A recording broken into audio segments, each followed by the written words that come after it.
السلام علیکم رہتا چاند کے ناظرین، آج ہمارے درمیان خوبصورت شخصیت اور باکمال نظم کہنے والے شاعر موجود ہیں، خالد میر صاحب۔ تو ہم ان سے نظم سنیں گے، عطا فرمائیے۔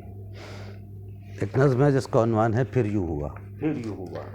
پھر یوں ہوا کہ اس نے پلٹ دی کتاب زیست، آہا، پھر یوں ہوا کہ سارے جوابات ہنس پڑے، اے ہے کیا کہنے۔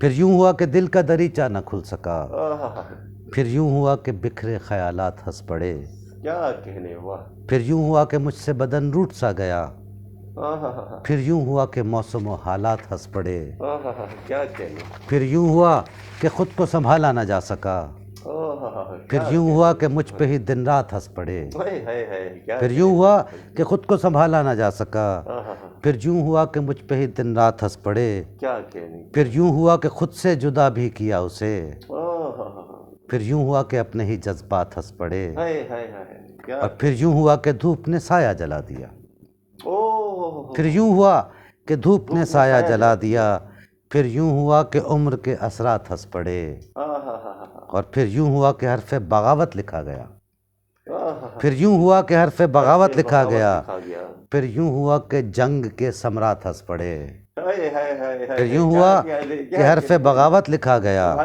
پھر یوں ہوا کہ جنگ کے ثمرات ہنس پڑے، پھر یوں ہوا کہ شہر ہی اندھا ہوا تمام، پھر یوں ہوا کہ شہر ہی اندھا ہوا تمام، پھر یوں ہوا کہ سوئے فسادات ہنس پڑے، پھر یوں ہوا کہ لوگ گھروں میں ہی چھپ گئے، پھر یوں ہوا کہ لوگ گھروں میں ہی چھپ گئے، نقشہ پیش کر رہے ہیں پھر یوں ہوا کہ اجڑے محلات ہنس پڑے، کیا کہنے۔ اور آخری شعر ہے کہ اس یوں ہوا کے بیچ بہت کچھ ہوا ہے میر، اس یوں ہوا کے بیچ بہت کچھ ہوا ہے میر، مستور جس قدر تھے وہ خدشات ہنس پڑے، کیا کہنے، کیا پھر یوں ہوا کہ اس نے پلٹ دی کتاب زیست، پھر یوں ہوا کہ سارے جوابات ہنس کیا پڑے۔ خوبصورت، کیا کہنے، کیا کہنے، کیا کہنے۔